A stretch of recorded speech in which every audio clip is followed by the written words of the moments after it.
Hey, everybody. What's going on, LBHT crew? B, what is going on? It's like moving day, right? Because maybe some people are gonna be moving out of Carolina. I got my luggage en route for my trip in a couple weeks, so everybody's on the move. There you go. There you go. Frank Reich might be on a route move. B's gonna be traveling. Hey, one day we pray that John Harbaugh might be on the move as well, but it won't be today. It won't be today. Um, you know what? It's Wednesday, everybody. Happy Wednesday. Hope your week is going well. But if not, hopefully it gets better starting right now. We are streaming live on YouTube, Twitter /X, Twitch, and Facebook. So wherever you're watching or listening, make sure you hit that like button, follow. If you're listening to the audio podcast on your favorite podcast platform, Podbean, Spotify, Apple, all that good stuff. Make sure you're giving us a 5-star review and make sure you're following us as well. All right. You know what else? It's cold outside, B. Okay. I don't like this hot, cold stuff. Right. Mm-hmm. But it is getting colder outside. And what better way to keep you warm than what B's wearing right there? Okay. Where can you, get the beanie, get the hoodie. Where can you get all that stuff? I believe you can get it on LBHTShow.com/shop. Yeah. You like that plug? I liked it.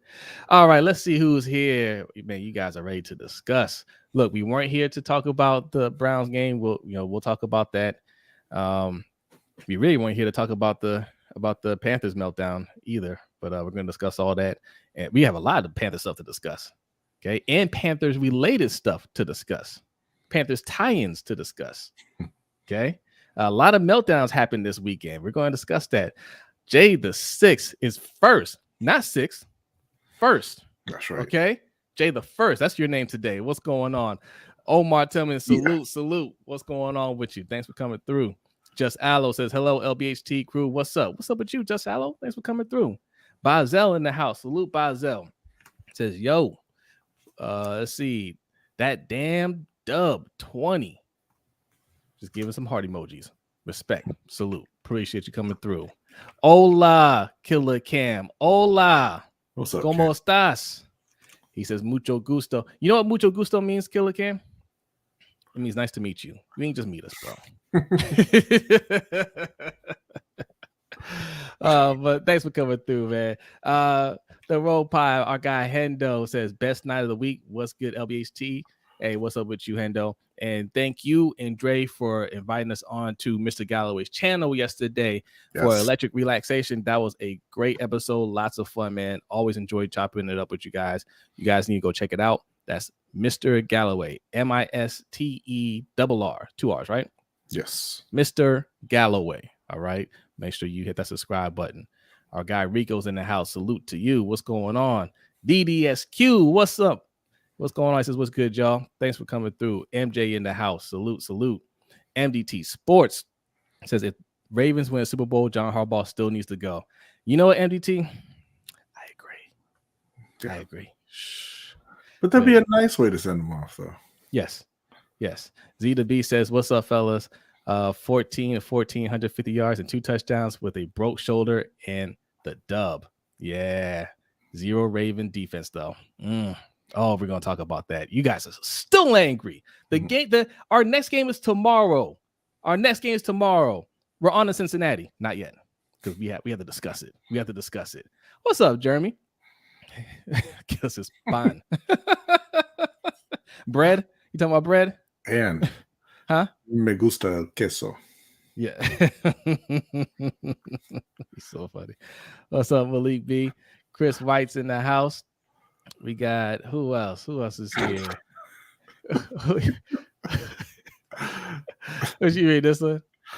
No, I was reading Chris saying he been hurt. He thought he unsubscribed from everybody.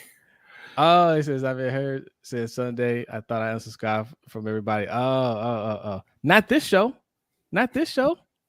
Okay, it's one loss. We're still one of the best teams in the AFC, but obviously it's a problem. We're going to discuss it. All right, and our guy D Weezy's in the house. Salute to you. Says what's good, crew, OGs and young bloods alike. Shout out to you, man. Shout out to you. You the OG. All right. And shout out to our Stream Elements bot. Says don't forget to like and subscribe. Yes, listen to our Stream Elements bot. Not to be confused with Nightbot. Okay. This is the friendly. If you guys remember Nightbot, okay, this is not Nightbot. He's a nice one here. Okay. High time Nightbot came back though. Listen, every now and then we might have to pull Nightbot out just to remind them what time it is. Okay. Because Nightbot, he laid the law down. Okay. There will be order in the chat. All right, look, we have a lot to discuss. Okay, we were not here last week to discuss our games for the Ravens and Panthers. Very frustrating on both sides. Lots to discuss there. We have some other NFL news to discuss. We have some NBA news that some of it we're going to discuss on the Overtime Show. That's going to be a lot of fun. And there's a fight tomorrow, a big time fight with a big time fighter. Okay, that you guys, he's up and coming, but you guys need to know about him. We're going to discuss that as well. Lots to discuss today. Lots of football to discuss, though. I know a lot of you guys are football junkies, and that's fine because we're football junkies as well. All right, so we can get started with that. But first, we like to start every show with a Black History fact, and B has a Black History fact for you. A very, very special Black History fact. I want to say shout out to Hendo from the Rogue Pod, who put together the highlight reel for me this week. Basically did the entire thing, so I appreciate that. Thank you. I want to say that this would have gone over, I think, a lot better had y'all run the ball on Sunday, but that's okay. And I think we've mentioned it before as well, but I should say that we're going to be doing some repeats of the Black History facts as I get them all onto video. But I think it's worth mentioning again. We're harsh on the Ravens sometimes, when they don't do the right things, and it's important to point out the positives. Mm-hmm. And so that's what we'll be doing today. All right. Well, the Ravens made history this year by hiring T. Martin as quarterbacks coach. That gave them the first all-black quarterback room that we know of in NFL history. I think I was just sitting around the room one day and looking around and just kind of recognized that, it was just us in there, all African-American quarterbacks and former quarterbacks, and with Kerry Dixon being there as well. And at that moment, it hit me, and I didn't even say anything to the guys because I didn't want it to be about that at that moment. And I went home and I was talking to my wife, and I got kind of choked up because I was just like, you're talking about coming a long ways, not as just players, but to have the coaches in the room as well.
All right. Appreciate that, Hendo. Appreciate that. Now, for the audio listeners, that last part, towards the end, you heard the music on your side. There's no visual, obviously, but we're just going through the list of quarterbacks, that quarterback room, quarterback coach, and who's the other person? Assistant.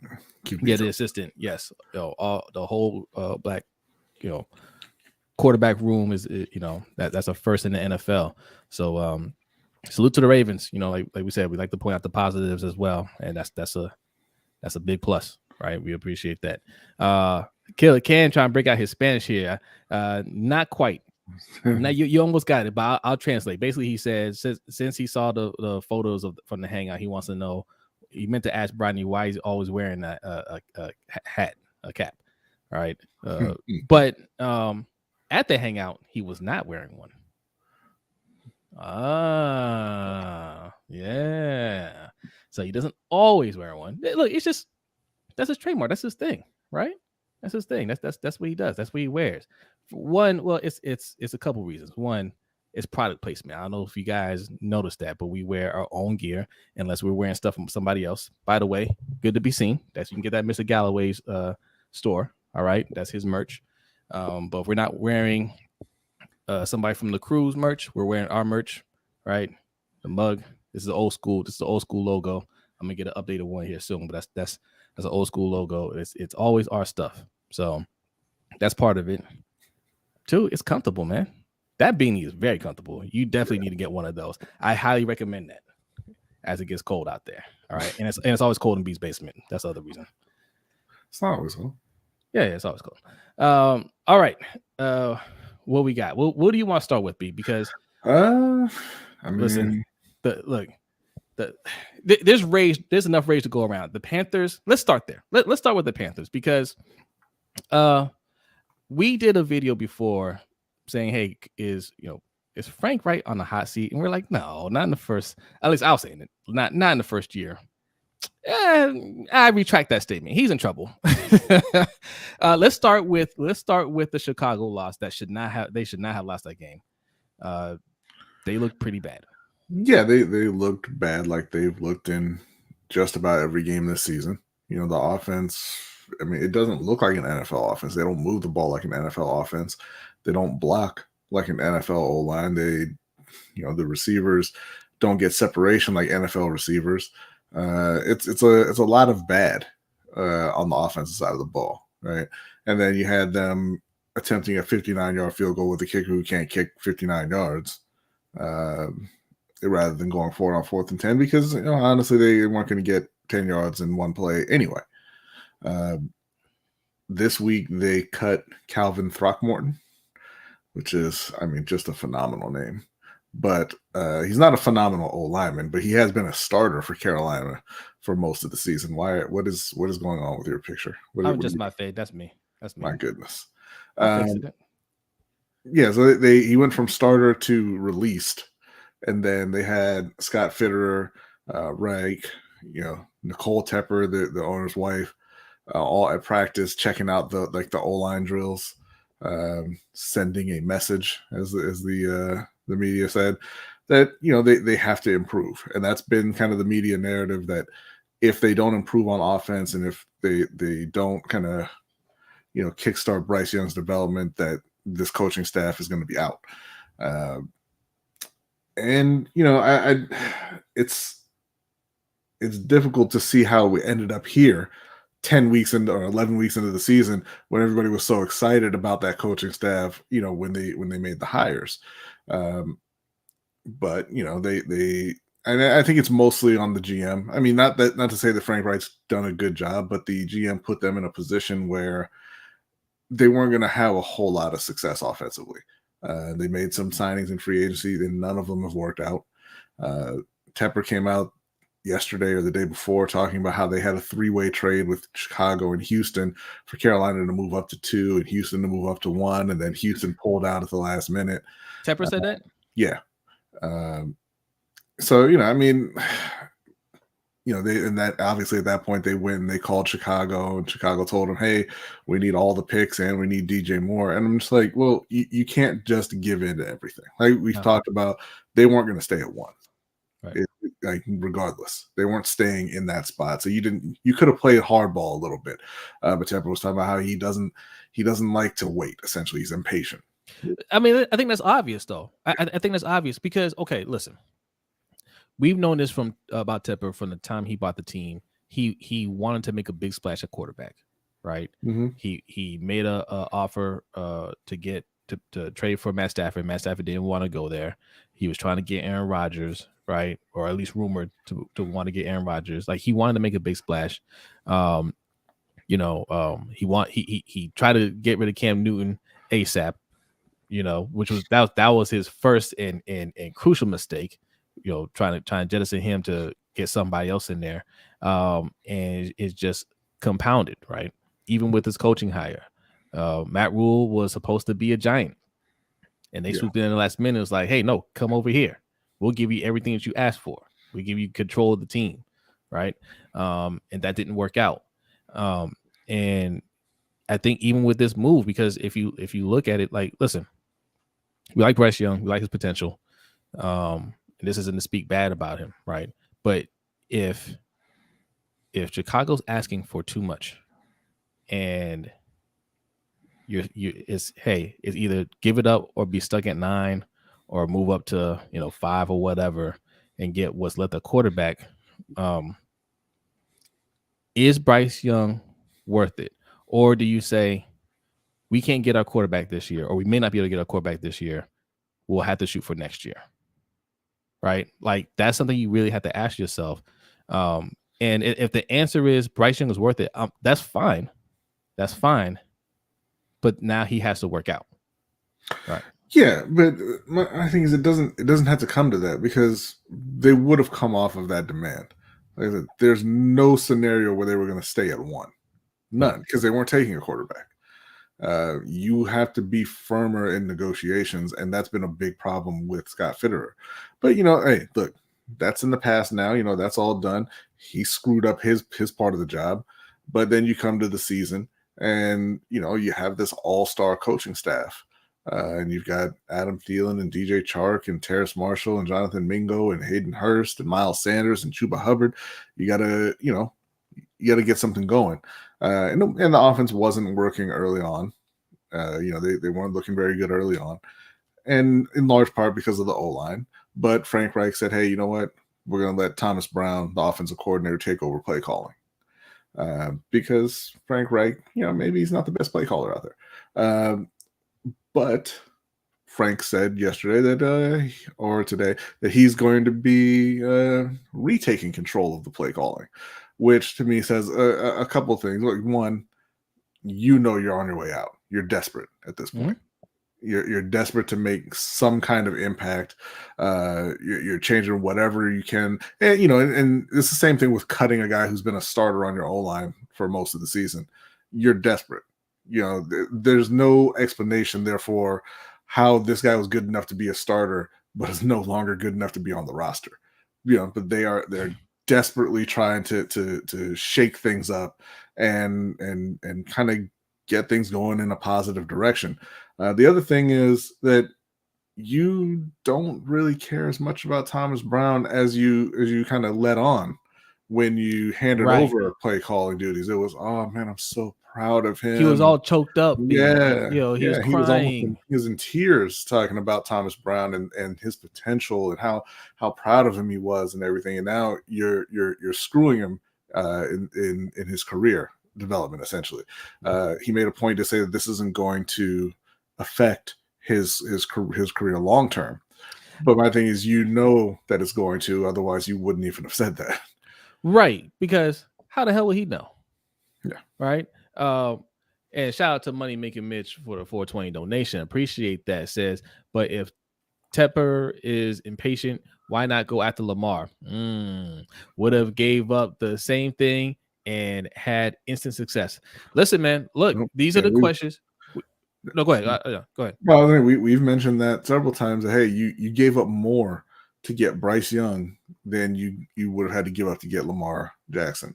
But we all know that was a league-wide thing. That was a collusion thing, in not allowing a quarterback, a young quarterback in his prime, to kind of dictate terms. And it's not even just because he's black. I mean, that's a part of it, but they aren't going to let any quarterback do that. But you know what, though? They want to hold down the salaries. They want to. They're desperate to not give out to make it a normal thing to give out fully guaranteed contracts. And so that was the entire league standing against Lamar on that one. But that's why I felt like he should have just held the line, because and it's tough, right? It's tough. But these owners, they don't trust each other. Most of them don't even like each other, right? And somebody like Tepper, he wants to win. He doesn't know how to, but he wants to win.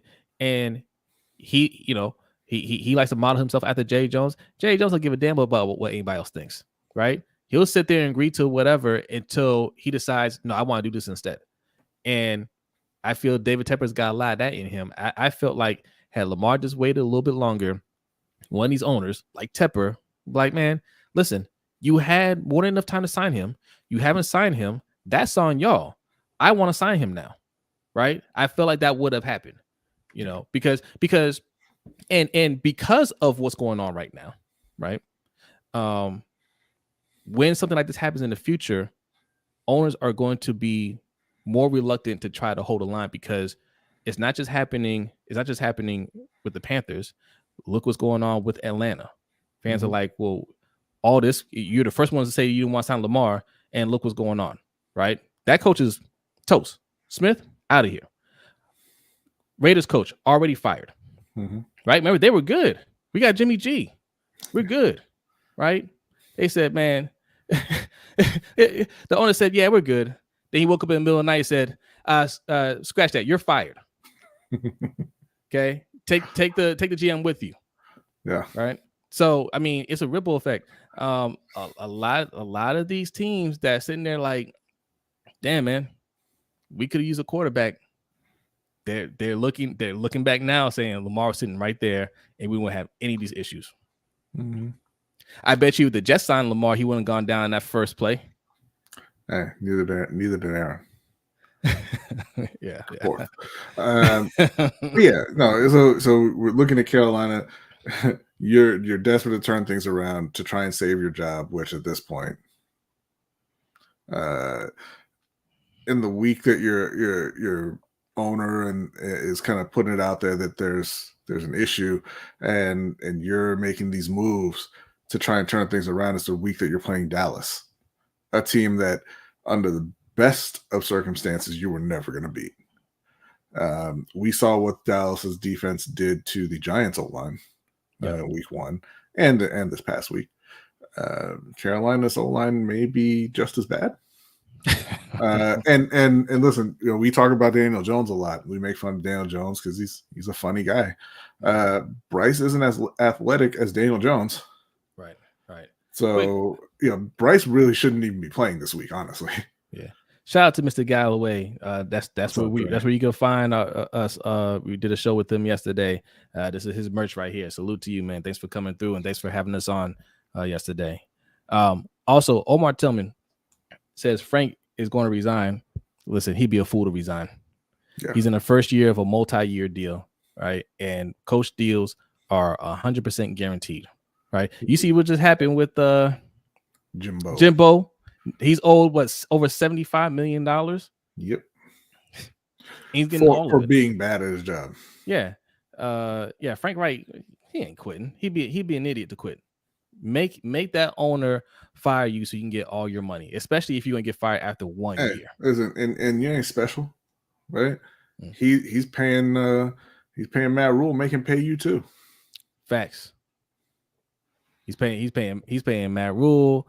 Is he still paying Cam Newton? He's paying Cam Newton. He's paying Teddy Bridgewater. He's paying Sam Darnold. He's paying Baker Mayfield. He's paying a lot of people that ain't in the building no more. A lot of people that ain't in the building. You're gonna be the dummy that doesn't get paid? I don't think so. Right. Yeah, so it's not looking great. Like I said, I don't think that they should play Bryce Young this week. That you don't have any shot of blocking that Dallas front. You have no chance. Yeah. Let Andy. I mean, I hate to say it about Andy. Andy seems like a good guy, but let Andy Dalton take them hits. Yeah, because he'll take fewer of them. He's a more experienced quarterback. He, in theory, knows how to deal with the rush a bit better than Bryce Young does at this point. Let him go back there and take those hits for this week, and then come back with Bryce and see if you can get things turned around. But obviously, they're going to get their heads kicked in against Dallas, and I don't know. I mean, I don't know how urgent it is, like how hot the seat is. Like, is he in danger of losing his job in season? I would say yes. I mean, if I'm the owner and I'm already thinking this way, which obviously you are, right? That's why you're showing up watching O-line drills and practice. Like he knows what's going on. I'm gonna fire him now and say, hey, I'm gonna promote one of you coordinators and see if maybe you can, salvage this thing, and then we can keep the rest of this coaching staff and kind of keep it moving. Because you wait till the end of the season, you fire everybody. Who are you going to convince to take a job in Carolina right now?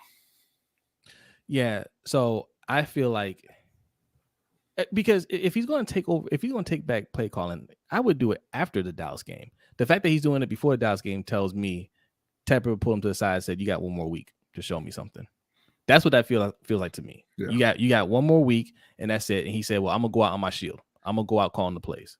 Yeah, I think after this game, he's toast. Right, and our friends over at Panthers Nation podcast, they were planning a march over there, but their plans were thwarted by some kids. Okay, but listen, fans are they're literally ready to protest. All right. And Tepper does not want that. He wants the opposite. So I believe after this game, he's out of here. Now I wanted to address something that Jeremy said, because he said, Jeremy, you said a lot in here. Jeez. He said Texas A&M has a ton of money, though they can afford it.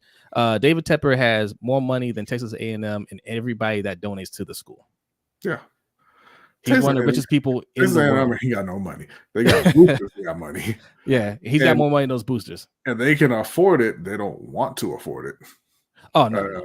I guarantee you, the athletic director of Texas A&M will have zero input into the next hire. Yeah, it's gonna be 100% those boosters. Yeah. I mean, literally, you're throwing away their money, right? Right. Yeah. So, does Thomas take back over the play calling, or well, he might be the interim head coach? Well, yeah, I mean, I that's my thing. Like, if this is the route you're going down, go ahead and fire Frank, promote one of those coordinators, Avero or Thomas Brown, and see, if you can get anything going the rest of the season. But we'll see. I mean, we got to get through this week first. Yeah. Shout out to D Weezy for the 333 donation. Says, my question about Reich making it through year 2 last week aged beautifully. What was your question? You asked about whether he make it. Yeah, you did. And last week I said, yeah, he's gonna make it. He's not gonna, Tepper, I mean, I know Tepper can print money, but I mean, how much money do you want to throw away? Apparently a whole lot. Yeah. And you know what? He's gonna sleep like a baby. Yeah, he ain't felt it yet. He ain't felt none of it. That's money under his couch. All right. All right. So yeah, not looking good. It's going to get worse before it gets better. Yeah, and that, like I said, if you wait till the end of the season, you're looking at a team who's the worst in the league by a wide margin, who has a quarterback who hasn't looked great. I think he's got the ability. If you build it up around him, he can be that guy. But it hasn't been great so far this season. Yeah. But you're committed to him completely because you traded away multiple first-round picks and your number 1 wide receiver. So there's no moving on from Bryce Young. Nope. Right. And you don't have a first-round pick to try and kind of kickstart your rebuild. Who wants that job? Right. Nobody wants that job. Usually when you move on, when a new coach comes in, he wants to handpick his quarterback. The people on staff might not want that job. Right. But I'll go be a coordinator somewhere else. That might be the best answer, though, because I'm assuming they all had a little input into selecting Bryce Young, right? That might be the best way to go. Maybe Jim Caldwell takes over and he says, look, I'm going to guide you. I believe in you. Somebody that believes in Bryce Young, so there's that consistency right there. And it's just about building. Start with that O-line. You start with that O-line, build that O-line up. That will do wonders for that team. All right. Which one are you looking at? What are you looking at? I'm looking at Jerry Miller saying the Panthers aren't as bad as the Giants. They just have one more win. You clearly have not watched many Panthers games, my friend. Man, they look bad. I mean, Panthers currently, because DeVito at quarterback, but I mean, not with Danny Dimes starting or Tyrod Taylor. No. Right. But yeah, if you compare it to the DeVito-led Giants, yes, it's quite comparable. Yeah. Okay. But you know what? Hey, there's another organization who's been indicted this week. That's the Baltimore Ravens, who, despite having the kind of run game where they can line up and blow you off the ball and run it down your throat at will without using any gimmicks or anything, were unable to run the ball at all against the Cleveland Browns, at least with their starting running back, and gave away another double-digit lead. Yeah, not only were they not able to run, they got ran on. Quite embarrassing. And they got ran on and passed on by a quarterback who had a broken shoulder and busted up ankle. Mm-hmm. Yeah, man. Listen, I know you guys were heated. I was heated too, but this, last weekend was our weekend where we couldn't stream. But look, this is the norm. And I sat here and said how comfortable I felt about this game. Like, all right, they got their ugly losses out the way, and there's a higher sense of urgency, especially since it's a division game, right? Even though it's a bad team. What are you laughing at? That's spooky, Jay. Well, if the courts ain't prove Watson guilty, this karma surely does. Well, listen, until unless he gets scammed out that tens of millions of dollars, $100 million that he's gotten, I think he's just fine. Yeah. Okay. I mean, Browns fans will sit there and say, "Yeah, but why does the karma have to hit us?" We only do this with famous people, where we assume their image and success at work is more important to them than money. Right. Is your job more important to you than the money you get from it? Your performance at work? Not for me, and I like my job. He said, "Oh gosh, I gotta sit home and heal and not play, not suit up for the Browns, and I get all this money. Jeez, Dang. Yeah." However, will I entertain myself with these hundreds of millions of dollars? Shout out to Anonymous for the $5 donation. It says, "Sure missed the sixth guy Monday." The sixth guy. Yeah, I think that he must be talking about in the Monday Night Football or something. I don't know. Let's move on. The sixth guy. You talking about? No, let's move on. Oh, I missed what? No, let's move on. What is it? What I missed? Baltimore lost to Cleveland despite being up 24-9. You talking about Miami? And then 31-17. The sixth guy. On a show on the. No. Yes. No. So anyway, he's talking about the Ravens. Gus Edwards 11 carries, 24 yards, and they could not at all, put the game away with the run game. And they had Keaton Mitchell, who went out there and ran for a 38-yard touchdown on his first carry, had a 32-yard reception, and then played he already had 2 other carries in the game, 2 other touches. And the coach after the game went ahead and said, he was like, when people asked why didn't Keaton Mitchell get the ball, he was like, "Oh, I don't know, man. It wasn't really part of the game plan." Listen, man, what do you guys want me to say? What more do you want us to say about John Harbaugh? You guys know from the beginning how we feel about John Harbaugh. More of you are coming over to our side. But if you're still defending him, I mean, I don't know what to tell you at this point. I mean, you're nothing that he can do is going to convince you that he needs to go. What do you mean he wasn't in the game plan? And then he made it even worse after that when he was asked the next day about it, and he just basically said, "Well, the coaching staff has to learn to trust the younger players," or some nonsense like that, right? He can't even take responsibility and say, "This is an issue that I've had for years, trusting the young players." In those situations, right? That's not the coaching staff. That's 100% him, because coaches on his staff have come and gone. He's been the constant, and we've always had this type of issue, right? Disingenuous person, always lying, lied about Marlon Humphrey and Stanley's injury. which we knew that was the case, saying, "Oh, they're day by day, and I haven't ruled him out for Thursday." He's ruled out. They're not going to play. They're not going to play for a while, right? They're hurt. They're injured. But what's that stat? How many how many games or leagues we've given up over the last like 7 years? I meant to upload it and I completely forgot. But here I have it right here.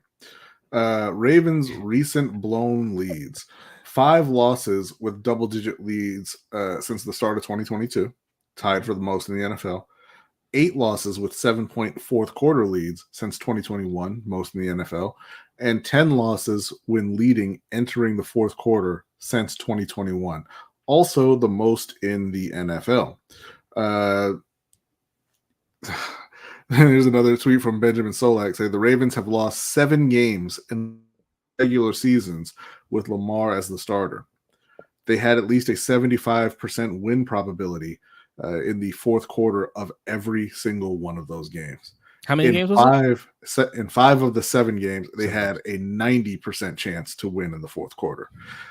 So it's been an ongoing thing, and it's something that they. I mean, you can't put it on the players.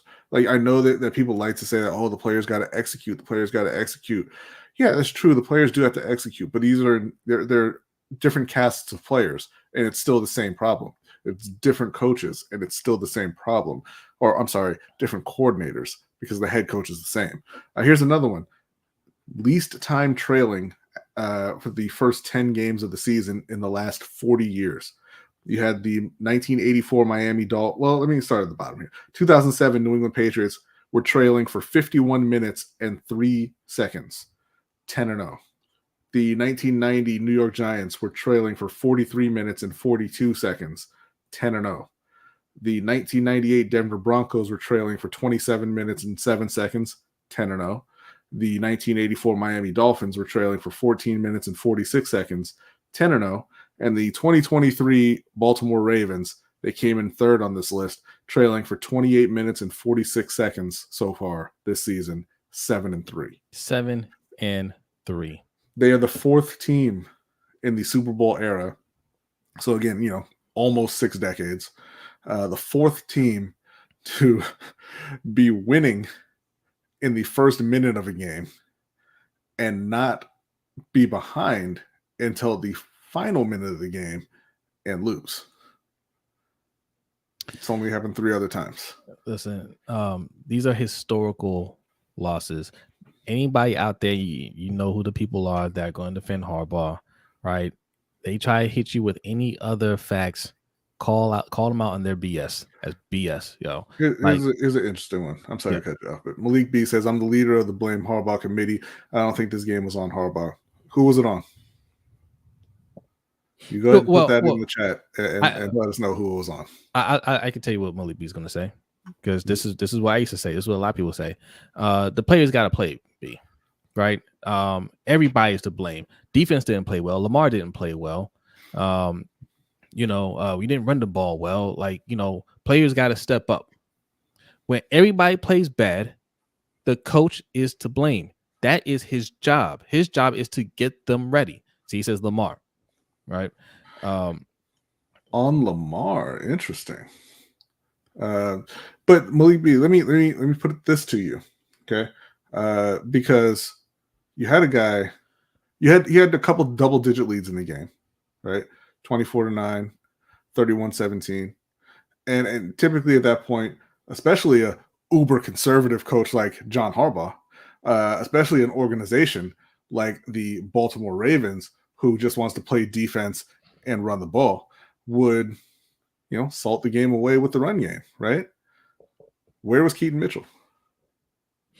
Hold on, let me read this from Marco G. Shout out to Marco G for the 420 donation. Appreciate it. Says, call me a conspiracy theorist, but I think Harbaugh doesn't want any player on the offense to have big numbers so that he keeps control of the locker room. OBJ, Keaton, JK, etc. Yeah, you're not far off on your theory there. I wouldn't call it a conspiracy. He doesn't want alpha males in the locker room, right? And he doesn't want what he would, and a lot of people would consider divas on the offensive side of the ball. He pretty much said it out of his own mouth, right? If you care about your stats, you know, this isn't the place for you. I played that clip in one of our videos. Of course, you're supposed to care about your stats as a wide receiver. Of course, you're supposed to care about your stats as a running back. That, first of all, that's how you get paid. Mhm. That's how you get paid by this team and any other team. And that's performance. That's how your team puts up points. You're supposed to care. You're supposed to want the ball. But he doesn't want that, right? He doesn't want anybody that's louder than him in that locker room. He doesn't want anybody that's remotely expressive, because that's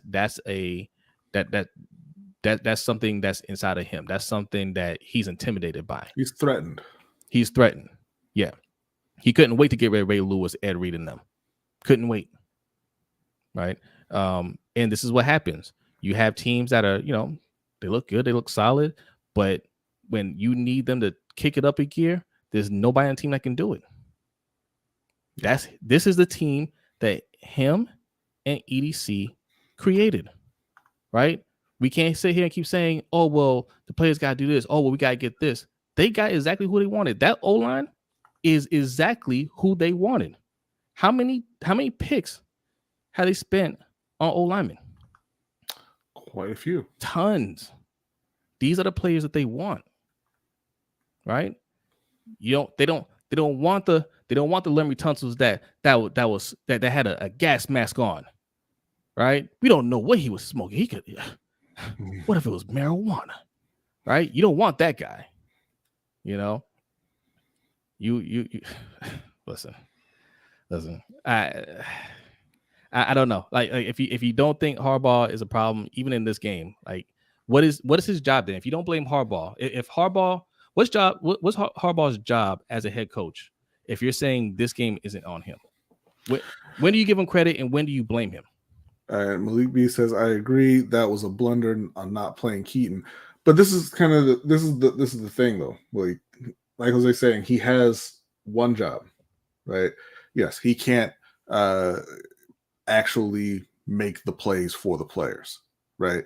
And you know, he's not an offensive guy, he's not a defensive guy, he doesn't call the plays, right? But if you see that there is only really one thing working for your offense, and I shouldn't even say necessarily one thing, because I mean they were moving the ball early on, but Ronnie Stanley goes down, he's out the game. Your starting right tackle is already out the game. You see that you can't block anybody, right?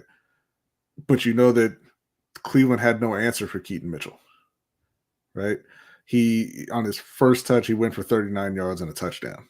Right. On his next touch, he had a 32-yard reception.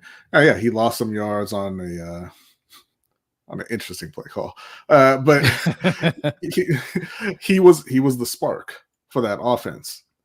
And if John Harbaugh sits there and says, you know what, I don't know why Keaton wasn't out there in the second half of the game.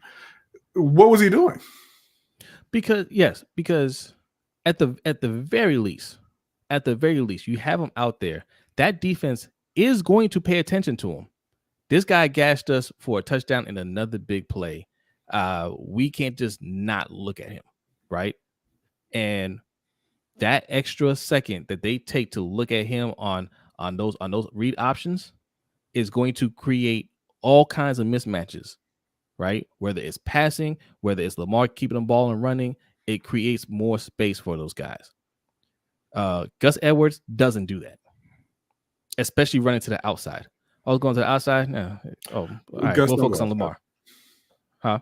Gus don't go outside. Right. Gus a house cat. He stays indoors at all times. Yeah, and I'd be saying it's correct. It wasn't a blunder. It was deliberate. That wasn't a blunder. It was intentional. Guess what? Guess what else? Tomorrow, it's going to be intentional too. He ain't going to get the ball. They don't trust young players. That's not a blunder. Okay, that's the system. And this is why we went back and said, look, you need to trade. You need to give it that second round pick for Josh Jacobs or for Derrick Henry, because those are players that are proven. Those are players that this coaching staff will trust. They don't trust young players. You have to force them to use young players. Yeah, Keaton Mitchell might be that guy. We're not going to know that under John Harbaugh. He's not going to give him the carries. He'll give him an increased amount of carries for tomorrow just because he has so much attention. But he ain't going to get a huge load. Right. And just, think about J.K. Dobbins, who you did draft in the second round. Yeah. But had committed the cardinal sin of being a youth. They wouldn't give him the ball either. Right. That's a guy they drafted to be the man. Yeah. They brought him in to replace Mark Ingram and be the bell cow back on this team. And those coaches said, nah, son. Yeah. 15's the limit. I know I watched you have twice as many touches every week at Ohio State, but I don't know if you can carry it up in the AFC North. Right? Well, we play big boy football. Right. Xavier Smith makes a good point here, too. He says, no one is asking this. OBJ got 18 snaps. 18 snaps. He showed you that he's healthier. He beat his defender. He looked good on that play, B. Mm-hmm. Good route running. I mean, of course, we know his route running is great. We know his hands are great. Looked like he got a little burst there, too. Right? Why aren't we drawing up more plays for him? And also, because Coach broke this down. Quincy Carrier, who's a Browns fan, check out his work. I think he does excellent work over there. Worst Take, I think is the name of his show. But they broke this down beautifully, man. The things that we did in the first half, they recognized it and they made adjustments, right? We're not giving them anything down the field, so they took the short stuff, right? We've always had problems running, with runs to the outside, right? Setting the edge. So they kept doing it. They said, well, if they're not going to stop Jerome Ford, we keep giving Jerome Ford the ball. And when we need to have a play, we go and pass it to Njoku. And they weren't stopping that. Now, we didn't respond on our end when we really needed it to, because Andrews ain't that guy, right? Very good player. We're not saying he's not good. He's very good. But he's not that guy that we can lean on and say, we have to get these yards. Throw it to this guy so he can make some plays. When's the last time he's made a clutch play like that? Yeah. Malik, what makes this on Lamar is all I want to ask you. Why is this game on Lamar? Are you just talking about the pick six? I mean, yeah, it was a terrible interception he threw earlier in the game. A horrible interception. Mm-hmm. And I mean, just an unconscionable interception, honestly. I don't know what was going on with that one. But you had double-digit leads a couple times after that. So that didn't cost you anything. It cost you a game. I'm glad Malik thinks that way, though, because this goes back to what we always say, and not putting your money in the defense, because a lot of fans think the way Malik thinks. When the game doesn't go well and Lamar has an off day, it's 100% his fault. Right? Malik ain't talking about anybody else. The defense looked terrible. Patrick Queen had how many missed tackles, Coach? Was it 5? 5 or 6 missed tackles? What? And he only made the 8, right? I don't know. Yeah. So they don't get talked about when they have a terrible day. 5 missed tackles. 5 missed tackles. We don't talk about the defense when they have a terrible game. Right. We don't talk about how they gave up a 17-yard play when it was 2nd and 19. Right. Yeah. We don't talk about those things. It's always on Lamar. So if it's going to be on Lamar, you invest in Lamar. You get him his protection. You get him his wide receivers. You get him all the weapons that you can possibly get him, because you're going to put it on him when it comes down to it. It's up to nobody else but him, not even the coach. Yeah, and I hear you talking about the Bateman interception. That was terrible. But again, they were winning after that. Mm-hmm. The pick six, I don't know how we put that on Lamar, right? The protection was not great. The D lineman was not engaged because your offensive lineman was on the ground, and the ball got tipped, right? And it went, just up in the air 15 yards downfield and got intercepted. It's not like Lamar threw a bad pass, into coverage or something like that. Yeah. So I'm not sure how we put the pick six on Lamar. And you're saying missed throws, but he only threw the ball 23 times. Right. They couldn't get anything going because they couldn't block after, Ronnie Stanley was out in particular. The protection was terrible. They tried to run with Gus, who couldn't run the ball, right? So we look at the offense, and you don't really have the ability to throw because of the O-line protection. You don't have the ability to run by choice, by John Harbaugh's choice. That's the problem that I have with it. We can blame the defense, right, for not holding up there. And like as I said, they had the great play from Owe, getting them into 2nd and 19 and immediately gave that back. But offensively, because defense is going to falter at times. That's a natural thing. Offensively, John Harbaugh handicapped them. Yeah. This is the thing, right? Yes, you and I know, and you guys know too, that sometimes defenses are going to have bad games, right? In those games, you expect the offense to hold up their end, but that's not how this team is built. That's not how this team has been built, right? We're not built for the offense to step up when another team scores on us, puts up a significant amount of points. We can't cope with that, right? If it just stayed 31-17 or whatever it was, cool, right? But the minute they got up or got close, that's a wrap. That's a wrap, and that's going to remain an issue under this regime. But all right, so let's talk about saying all that. Let's talk about tomorrow night's game. What's up, Raven Ron? What's up, Raven Ron? That's the thing, right? Because I mean, despite being dead last on that list and record, they are still 7-3. They are still sitting atop the AFC North. I think that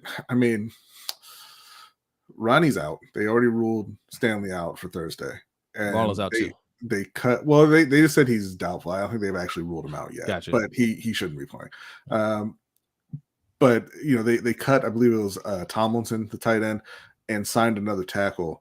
And I'm like, I kind of feel like John might be lying about Ronnie, and how close he is coming back. Because he said, he didn't want to rule him out for Thursday. He's just day to day. And then, today, obviously, they ruled him out, which is fine. He shouldn't be playing on short notice if he had a knee injury anyway. Right. But I don't know, man. Like, John lies about injuries all the time. Yeah, what happened to Tyus Bowser? Remember he said there's going to be a report on Tyus Bowser shortly? I always go back to the one that really stood out to me is he said Brashad Perryman was day to day. And he missed the whole season? And he missed the entire year. Now, granted, there was a point where he re-injured himself, but he said day to day, and my man didn't play at all. So I can't trust what he's saying about Ronnie Stanley and his injury. But if he is being truthful and Ronnie Stanley really is day to day and Marlon Humphrey really is day to day, okay, you sit out Thursday because it's short notice. And then they should be back for the following week, right? And if that's the case, I don't think there's too much to be worried about in Baltimore. You learn your lesson about actually playing the players who make plays for you, which, goddamn, I can't believe you're learning that in the NFL. But and after a Super Bowl win, but you learn that lesson. Keaton Mitchell gets the ball more. You get the ball to Rashad Bateman and OBJ and Zay Flowers some more. The defense is going to bounce back. I don't have any doubt about that. The defense has been playing great all year. So I don't think there's really much to be concerned or upset about. It's just this is the third loss this year exactly like that.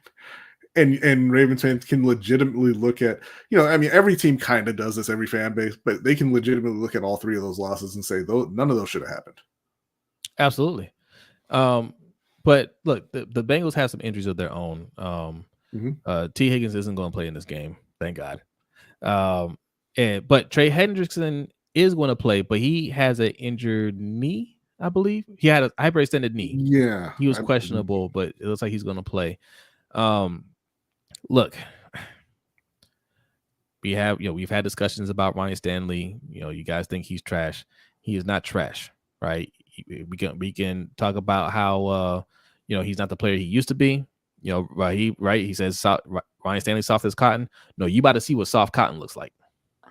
And Kogan says, I'm pretty sure the O-lineman we signed as a center is Lyle Collins healthy enough for an insurance signing. I thought the guy they signed as a tackle. That's the story that I saw, but I mean, I might be wrong. I don't really know anything about that guy they picked up, but I thought it said he was a tackle. Yeah. Hendo says Sam Hubbard is out as well. Yeah. Listen, for those of you that are ragging on Ryan Stanley, I mean, you got a glimpse of it on Sunday. What happens when he's not in the game, right? If you think he's bad, you're about to find out what bad is. I'm hoping that's not the case because I think we played him the first time without Ronnie Stanley, and we were okay. I think we were okay in that game. Had a good game plan, and we handled it pretty well. Obviously, this is a different Bengals team now, but with those injuries on that side of the ball, that might help a little bit.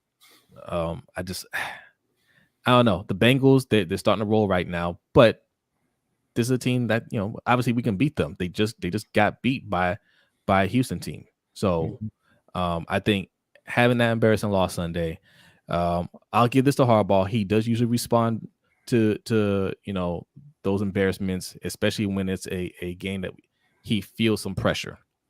You know, he has all hands on deck for that game. It is a primetime game. So there might be enough pressure on him to say, all right, y'all need to wake up out there. And they actually listen. All right. I think we can go ahead and move on. We got a lot to get to still. You want to talk about the was it Monday night? The Monday night meltdown?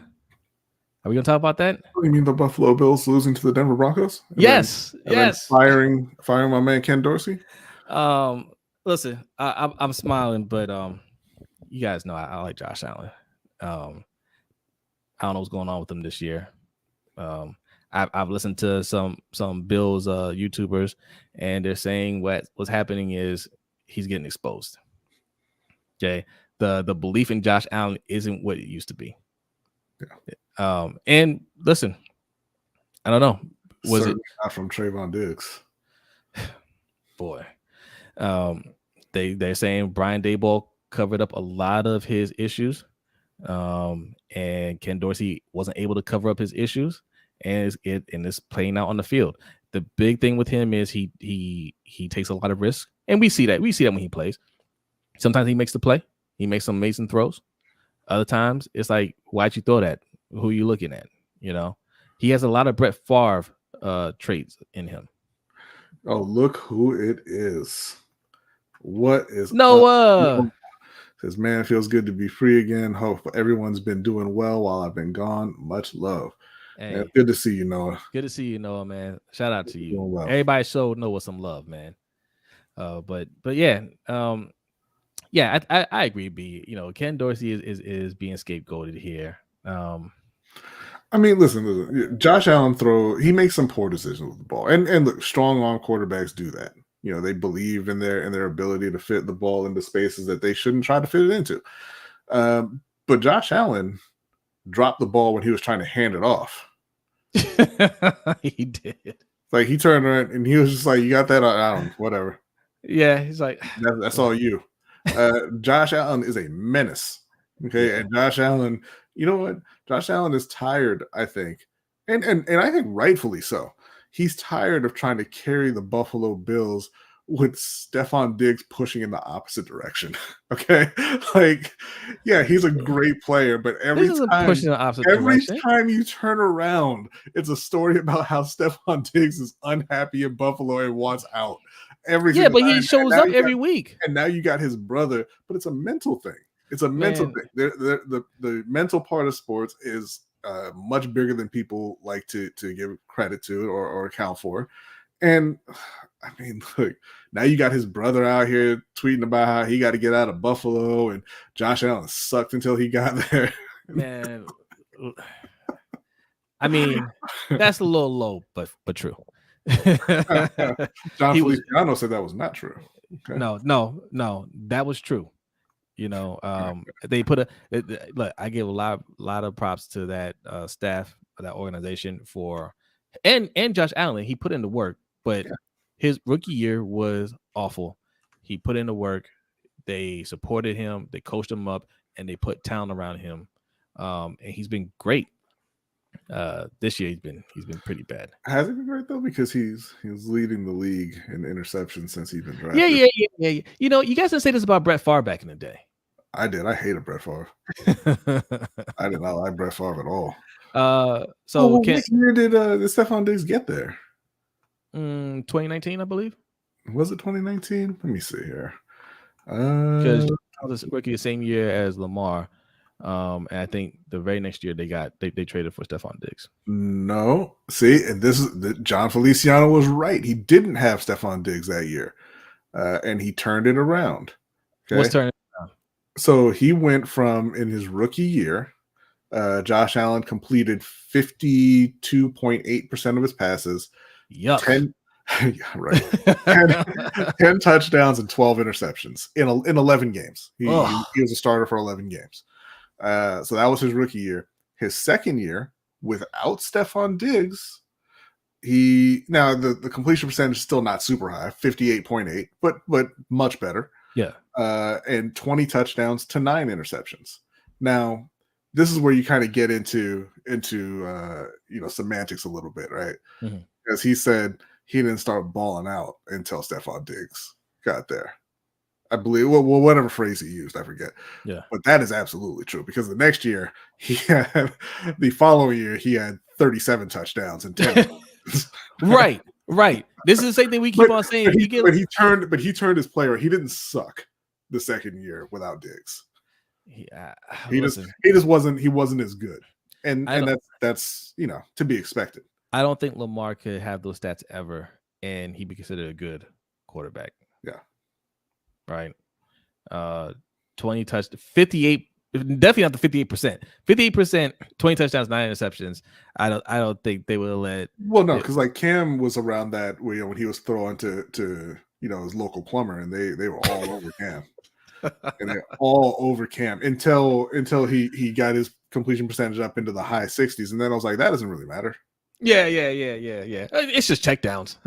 Yeah, it was take the checkdowns, and then it's just checkdowns. Yeah. All right. Was there another news story?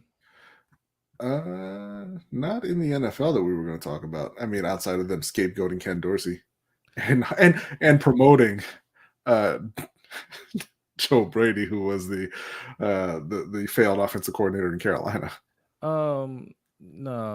Oh no, Deshaun Watson. That was the other one we were talking about. We already kind of talked about him being hurt. Let me read this from Draymond Green. He thank you for the donation, Draymond. Look at you. He says, Jose, I was told by someone to ask you, do you think that the Timberwolves players didn't help Rudy because they don't like him? Excuse me. My arms are so big. Ravens about to go on a losing streak. To love to see it. Why would Draymond Green love to see that? But anyway, I'll tell you why. Because he's from Detroit. He's from Michigan area, okay? And we beat down the Lions. That's why he loves to see it. Okay. We're going to talk about Draymond and all of his mishaps in the overtime show. But if you had not seen what went down yesterday against Minnesota, definitely hop on Twitter and search up that video. But we'll be talking about that in the OT. Yes, in fact, I was supposed to put the little promo here. I didn't have it ready. My bad. I'll fix that. But okay, what's next? No, Bryce Young's been playing like you should have traded him to me because not great. He's been okay here and there, but the team as a whole is so bad that they really can't get anything going. And then Jose left, and so now I'm here, and he's back. So we're gonna move on. We are going to talk a little bit of NBA. Do you want to do the NBA first or let's do the submitted questions first. We'll do the submitted questions and move on to the NBA. So first up, and again, you get a couple hundred points, loyalty points for submitting your questions and having them read on air.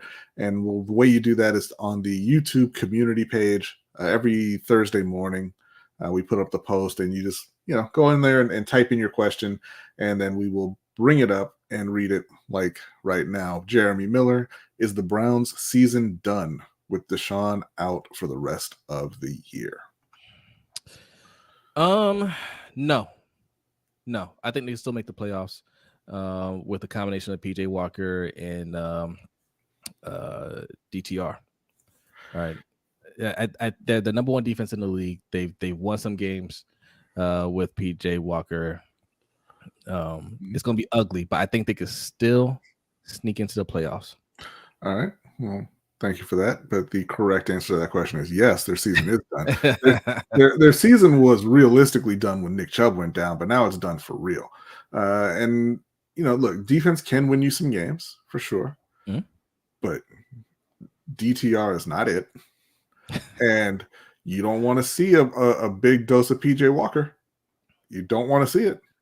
They're not going to be good enough in a very, very competitive AFC. I mean, suddenly you got to worry about the Broncos now. The Broncos are coming off wins over Kansas City and Denver. This is true.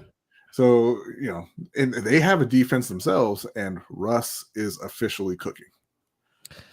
I didn't know Russell Wilson was playing so well.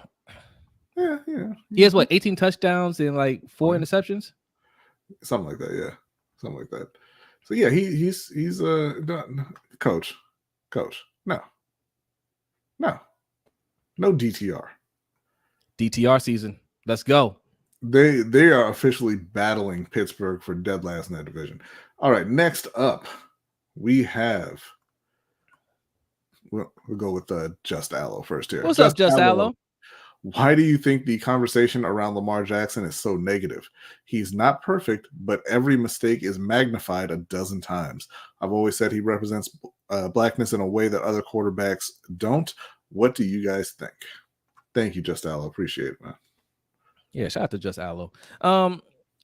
There's always a racial component to it. Don't listen to what anybody says. Of course it is.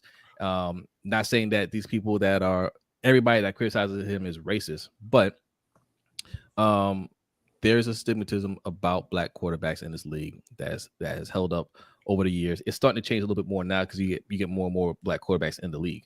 But that wasn't quite the case when Lamar entered the league, right? You had Deshaun Watson, Pat Mahomes, and Cam. Right, I think that was it for your starting black quarterbacks. There might be somebody else I'm forgetting out there, but it wasn't a whole lot. And Lamar, look, a black athletic quarterback, they're almost always, pegged as, well, they can play multiple positions, or he's a scrambler. He's a one read. You gotta get him out the pocket type of player because they're athletic, right? Even sometimes when they're not athletic, they get pegged like that. Right. So that's where that comes from. And when he refused to work out as a wide receiver or any other position, when he refused to run the 40 time, which I think was the best decision he ever made. Right.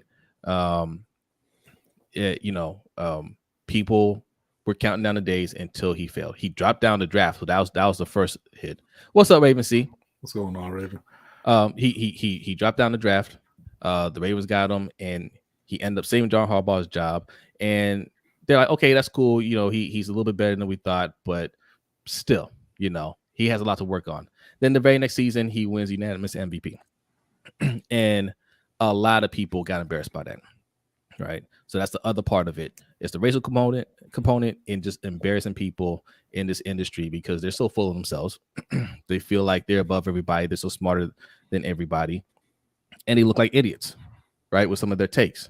So now they spend every waking moment trying to prove that they are right or trying to get some little win out of this, right? One of the main ones is Mike Florio, that little weasel, right? So that's where a lot of it comes from. And Lamar's doing everything right on and off the field, and that just pisses him off even more. And also the other thing is just clicks, right? You talk about Lamar Jackson, it's going to get you clicks. So that's the other thing. So sometimes it's not even malicious. They just know, hey, people are going to click on my content if I mention Lamar Jackson. So I'm going to mention Lamar Jackson. Yeah, I think that being negative about a black quarterback is always going to get you attention.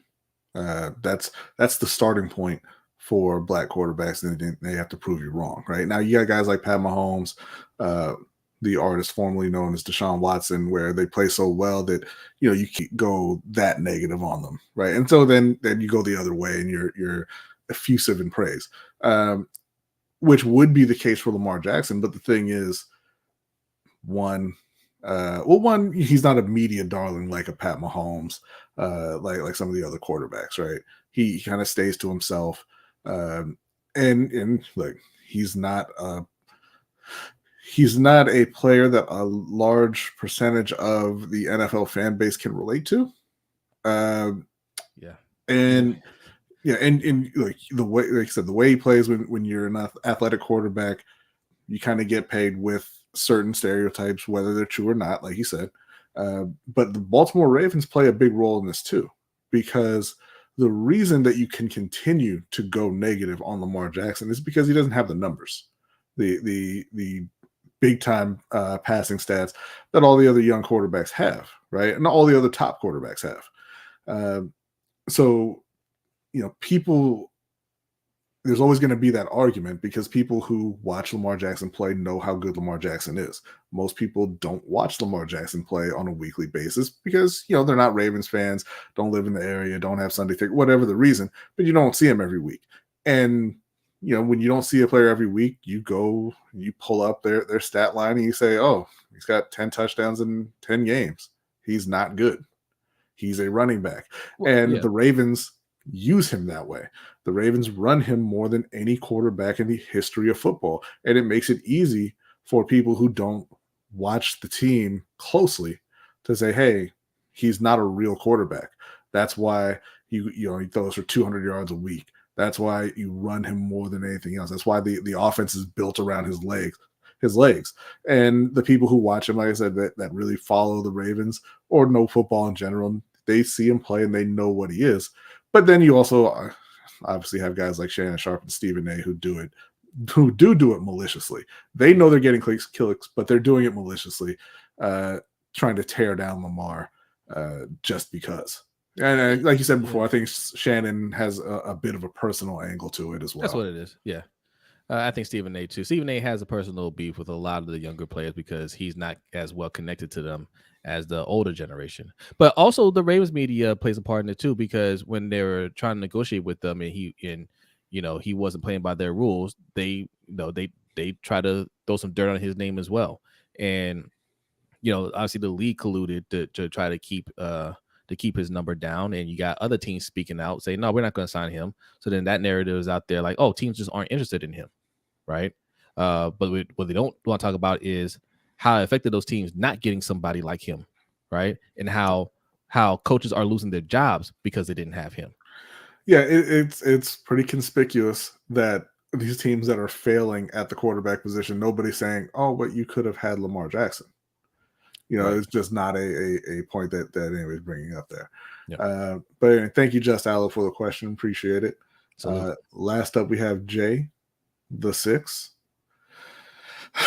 With the insubordinate and churlish behavior of Hendo's team. For those who don't know, Hendo from the Road Pod is a Golden State Warriors fan. So referring to Draymond Green last night. The Clippers are on a 5-game losing streak because of James Harden. The Grizzlies are cheeks without Ja, and the Suns are not looking so hot, pun intended. As the Lakers are slowly getting healthy, where do you see this team come 2024 in the second half of the, I'm guessing that says seasons. Let me go ahead and take that down. Yeah, season. Yes. Thank you, Jay. Appreciate it. And I appreciate you, Jay. And I need to point this out. I appreciate you getting your questions in on time in the proper place. Yes. Several weeks in a row now. Appreciate that. Yeah. Shout out to you. Listen, it's still very early. It's still very early. And my thing is, are the Lakers competing for a championship B? Yes, I think so too. They're not looking great right now, but teams that are competing for a championship they're not that worried about the first half of the season, right? They know they're going to turn it up the second half, and their thing, especially when your best player is still LeBron. It's still LeBron. He's still one of the best players in the league, but he's older, right? He can't. You got to preserve him, right? So you got to lower his minutes. There's going to be some games he's going to have to sit out, and for whatever reason, man, like AD just didn't turn into a player that we thought he was going to be. Yeah, I'm saying he's not. No, I'm not saying he's not good. No, I'm not. I'm not saying that. But where do you rank him? You rank him a top 10 player? I think so. I don't think he's a top 10 player. He doesn't have the reputation of a top 10 player, right? But, yeah. People don't look at him that way because they don't like him. And it is because they don't like him, because he is not the only person who gets hurt and sits games out, Kawhi Leonard. But no, I mean, I don't think he's a top 10. I mean, he's very good, but he's 24-10 with a couple assists and a couple blocks for his career. I'm not saying he's bad at all, B. I'm not saying he's bad at all, but he had a ceiling as a top 3 player. That's what he was looking like when he was with the Pelicans, right? And when he came over to LA, and especially after he won, I was thinking this is going to be a top 5 player easily, right? And Lamar can kind of and LeBron can kind of take a back seat a little bit and just let this be AD's team, right? That was a winning formula. I clearly see why they thought that, but that hasn't been the case. It's not AD's team. It's LeBron's team still, even when he's playing limited minutes. It's always going to be LeBron's team wherever he's at. That's him as a player, right? But Anthony Davis is the best player on the team. LeBron can't play to the LeBron level every night. No, and you know his numbers, particularly his passing, has kind of declined, or his skill, I should say. His passing skill has declined a bit. Anthony Davis is the best player on the team. The only reason he doesn't have that rep of being a top 5, top 3 kind of player is because he's been hurt a lot, and people like to make fun of him because they think his injuries aren't really real. I get that, but like when you get to the playoffs, who's the better player? In short spurts, it's LeBron, but if we're talking about overall, I mean, you last year 22 and 14 with 3 blocks a game in the playoffs last year for Anthony Davis. Those are incredible numbers. Yes, right. Those are incredible numbers. But he gets that sort of Lamar treatment where anything negative about Anthony Davis gets really blown up because people have a negative opinion of Anthony Davis. Yeah. He played great throughout the playoffs. He had a few games where his shot wasn't going. Yeah, but he was playing great defense still, and that's the thing, because he is a great offensive player. Obviously, he puts up in the mid-20s, but he's one of the best defensive players in the league also. So he is that. It's just that the Lakers have not, and this is on the GM. The Lakers have not put a good team around those two outside of their at the very, very beginning. Yeah. The one thing that they have to have outside of those two is guys who can shoot the 3. And the Lakers are like, but what if we don't? Every single year. So second half of the season, where do you see them? Now that's all good. Up until now, because they do have guys who can shoot now. Austin Reeves emerged last season. He can shoot. D'Angelo Russell, if he would ever get out of his own head, he would be a very good shooter consistently. But he's a pretty decent shooter. Cam Reddish can shoot the 3 a bit. Gabe Vincent is an all right 3-point shooter. He hasn't been playing, and that's a big part of their slow start. They've had a lot of injuries. It hasn't been to LeBron and AD, but it's been to a lot of the role players. Now, I think that having those guys out and not being able to, have everybody play together and gel has contributed to some of their losses, but I think they're coming around now. When we get around to the second half of the season, I think they're going to look like one of the best teams in the league, and they're going to be rolling into the playoffs, assuming no injuries, of course, to LeBron and AD. As far as those other teams they mentioned, the Clippers are nothing. That's not a thing. Golden State, I mean, you've got one of the biggest chokers of all time on your roster, and Chris Paul. That's going to bring you down eventually if the old age doesn't get you first. Phoenix Phoenix is interesting because they got that big three: Devin Booker, Kevin Durant, Bradley Beal.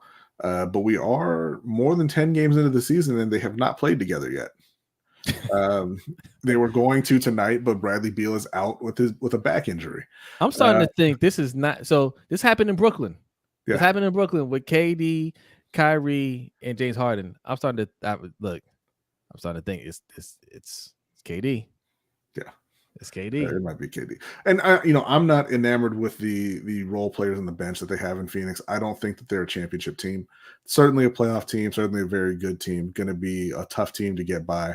But I think it's going to be the Lakers and the Nuggets in the West again, with a honorable mention to my guy Luka down there in Dallas. They've been playing great. I think Minnesota is another really strong team, but I think they're not there yet. I think they're a little, it's going to be another year or two for them. So I think it's going to come down to Denver and LA, and Denver obviously is looking fantastic. Yeah. Yeah. Now, Jay, very unfortunate. Jay, I know it was a mistake, but you forgot to ask about Brooklyn, so I'll go ahead and answer that for you. One, I think Brooklyn. Well, I don't think they're a championship team. I think they're in-season tournament champion caliber team, 2-1 in group play right now, in case you were wondering. And they're healthy now. Cam Johnson. You mean the team that got bounced by the Lakers last year? They're better than the Lakers. Cool opinion, MDT. Thanks for sharing. They got Chris Paul now, so yeah. But Cam Johnson is back. Nick Claxton is back. Okay, they beat down Orlando Magic last night. And Ben Simmons is out of here. You see, he's probably going to be out for the year. He's got for the year now. They said. Well, they said an extended period of time. They said a pinched nerve or something. My man. I showed you. I still got it, and I will see you later. This is the year. What does he have? One more year left on his contract after this year. I think this is the year we can probably move him. Expiring contracts are very lucrative in the league, so this might be the year. I think Brooklyn. Listen, it was a disaster getting all from KD to Kyrie, Harden to Ben Simmons. The whole thing was a disaster, but they managed it really well because during this whole process, still a playoff team. This year, I think they're still a playoff team. What are you looking at? Well, no, I was just gonna real quick go ahead and make this change. Well, why you make that change? Just talking about. Oh, I'm sorry. Hold on, I clicked off of that. Talking about NBA now. Ooh, don't need that colon in there. And I probably should have put this up since we've been talking about NBA. But yes, get into the NBA talk. And I just want to tease this because we're by the way, 63 people in here. Hit that like button if you're new. Hit the subscribe button. All right. Patreon.com/LBHTShow is how you can support the show. And if you're wondering how people have been donating and having Microphone Man raise the fist in honor of those people, $LBHTShow is how you do it. That's the Cash App. Also, the pin link that you see in the chat box will take you to our Stream Elements page. Both ways, leave your donation, leave your comment, and we'll read your comment on air. All right. Also, the Overtime Show, which you can find on our Patreon. Okay. We're going to be discussing this guy right here. Look at that. Look at that guy. Look at that terror. Look at the teeth, B. Look at Draymond. Got Rudy Gobert in a headlock. We're going to be talking about that fight and some of sports' more memorable fights. Okay. That's going to be an interesting conversation. What are some fights that you remember in sports that stick out in your mind? We're going to have that conversation on the Overtime Show, which happens right after this show. All right. So I talked about my Brooklyn Nets in group play. Okay. Yeah. Hold on. And MDT, I'm more than willing to kind of go back and forth with fans of other teams. I do that with Hendo all the time about your sorry ass Warriors, but not if you're going to be delusional. All right. Don't come in here with the nonsense. Talking about you got robbed and flopped. They got robbed. Okay. Look at the pain in those emojis, man. Group play, hey, B. How the Lakers look? Good on you for Steph Curry finally making a game-winning shot. That was phenomenal. Too bad it was in November. Group play. We're not going to hate on 4-time champion Steph. I'm not hating on Steph Curry. I said good on him. I was congratulating him. He's one of the best ever, and that was a big hole in his resume, and now he's filled it. So anyway, I'm loving the. I love the in-season tournament as an idea. We talked about it offline. You can't call it the in-season tournament. Super lazy. Just unbelievable missed opportunity to actually name it and promote it. Because in-season tournament is just stupid. I agree. I want you guys, chat. We're going to help out the NBA. Come up with a better name for the NBA in-season tournament. Think of some names that you could that you can call the in-season tournament so it doesn't sound so cheap, right? Right. So it doesn't sound so thrown together, and we didn't put any thought into this. Right. See, Jeremy wants to know, what would you call it? No, what would you call it, Jeremy? Yes. What would you call it? You call it. That's what we're asking you. Yeah. He said, Jeremy, I got horse teeth. They are some pearly whites, though, man. Those things are clean. Hendo says you're a hater, B. No. Stop trying to reclaim it. It's hating ass Hendo. You know it. It always will be. Okay. Group play. I told you Brooklyn is 2-1 right now. What do they play? 4 games in the group play? It's 4 games. Yes, it's 1 against every other team in the group. Okay. All right. The Clippers, by the way, have already been eliminated from the in-season tournament. You don't say. Yeah. You don't say. And then, of course, somebody immediately was like, maybe they were hearing rumblings online that nobody was going to respect the in-season championship, and so they took their foot off the gas. All right, so let's talk about that real quick because we didn't talk about that. Clownish. Lou Williams, he made that comment, I guess, on a podcast or whatever. Was it Paul George's podcast? I'm assuming. I don't know. Basically said when they lost in the bubble, lemon pepper Lou. Okay, that's that Lou Williams who broke out of the bubble to go to a strip club just for lemon pepper wings. It's the best lemon pepper wings you can get. Okay, he got caught. He had to sit out however many games, and his team underperformed. Who did they lose to? Denver that year? I don't remember. But they lost. Very disappointing.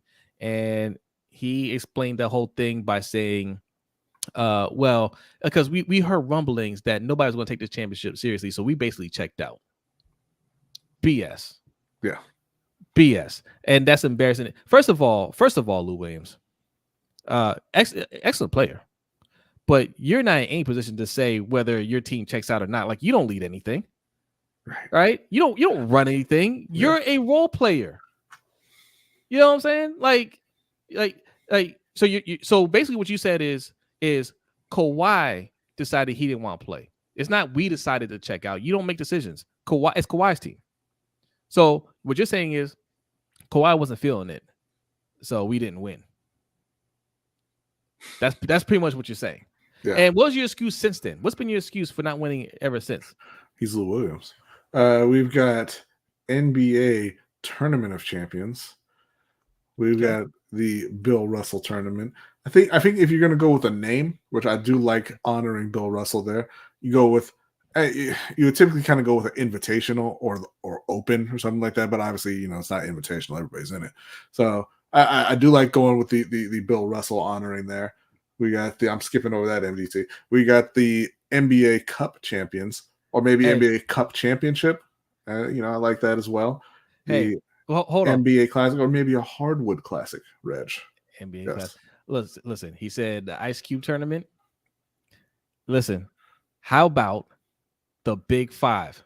I don't appreciate you undermining me by saying I said I was going to skip that, and then you brought it up. I wanted to say the Big Five. I wanted to say since the beef with the Big Three. We got to talk about that later. Since the beef with the Big Three, the Big Five. How about that?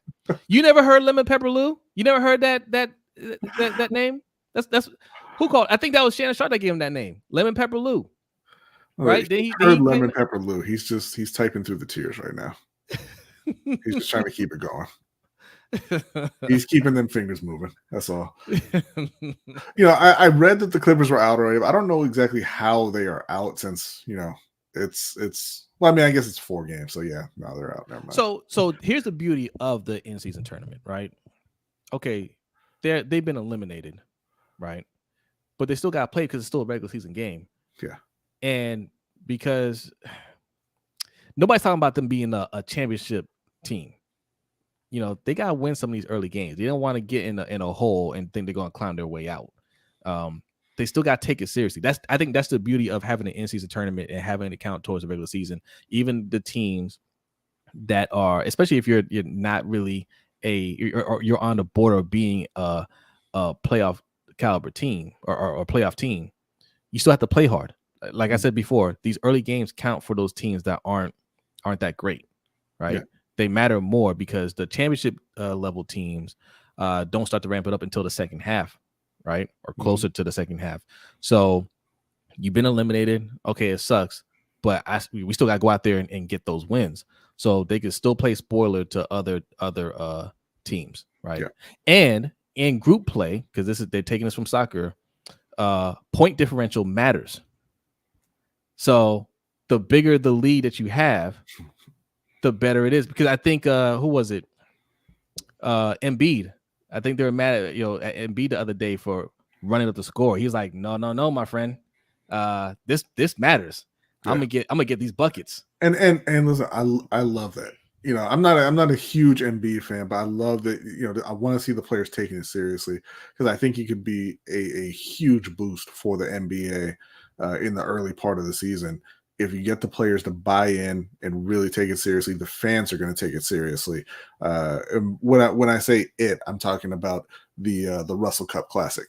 Okay, Russell Cup Classic. I like that. Yeah. So I do like to see, especially a star player like Joel Embiid, the reigning MVP, taking it that seriously. I think is a good thing for the league. So they have a couple more games in the group play. Some teams have played 3. Most teams have played 2. But there's 4 games for each team, and then they go into the single elimination tournament. LA Lakers right now, despite struggling, to start the season, are sitting atop their group 2-0, tied with the Utah Jazz at 2-0. So they may be moving on to the knockout phase. That'd be nice. I don't really want to see an extra game for LeBron and AD, but I do want to see them win the tournament. That's the thing, right? But whoever makes the final is playing an extra game on top of the 82 games, but not that big a deal. Now we gotta move on, but I do want to say this though. Brooklyn's 2-1. Yeah, we're 2-1. I think Boston is sitting on top of at 1-0. Ridiculous. How have the Raptors not played a game yet? Yeah, I think two teams in that group haven't played. No, everybody else has played at least one. Okay. And I also want to say Boston beat us when we had like half our starters out. But Boston's really good, by the way. I'm sure that would have made a difference. Yes. But I want to say this. I think this is going to stick because you don't really hear people like making jokes about it. They're not really making fun of it. I think they're intrigued by it. I think they want to see how this plays out. I think people are digging it so far. This will grow, and like I said, you have more international players now than you ever had before, and I think they respect this a lot more. They appreciate it a lot more. Do you see what I'm saying when I say he's typing through the tears? Is Warriors are still in it? What is going on? Are you having a stroke, bro? The Warriors still in is what he wants to know. I'm joking, MVT. He said, how does it work? He's confused. So 30 teams in the league. They're all divided into 5-team groups, kind of based off of their performance last season. And then you play everybody in your group one time. So there's 4 games in the group stage. After the group stage, the top 2 teams from each group automatically advance to the knockout stage, and then 2, I guess we'll call them wild cards. 2 teams that didn't get any automatic bid will go through, and then they have the knockout stage is a single elimination tournament. The semifinals and the finals are going to be on the same weekend in Vegas. I forget what weekend it is. I want to say it's December 7th and December 9th. I think the championship's on the 9th. And that championship game is actually going to be a kind of an extra game for those two teams for the season. So they'll end up with 83 regular season games played. But yeah, it's just it's group stage, and then they move on to a single elimination tournament, like the World Cup kind of thing. And the winner gets $500,000. Yeah, so the players all get $500,000. The coaches get I don't know if it's $500,000, but the coaches get some sum of money as well. And then that goes down, depending on where you finished. So the runners up get less than on down the line. A lot of players have been coming out saying that they think that they should get something more material to the actual teams, like some of them have said a playoff berth, which good luck, bro. But some are saying, hey, something like being able to skip the play-in tournament if you end up in that range, which I don't think would be terrible, but it's hard to give out that kind of award. Maybe extra draft picks, something like draft that. balls in the lottery. Yeah, that too. But then again, that's something that only works for teams that are bad. Because the good teams you get but you're not in the lottery. That's only unless we're going to say, hey, you win the tournament and now NBA champion. Yeah, you have 10 balls in the lottery and you get Victor Wembanyama. No, thank you. I don't like that.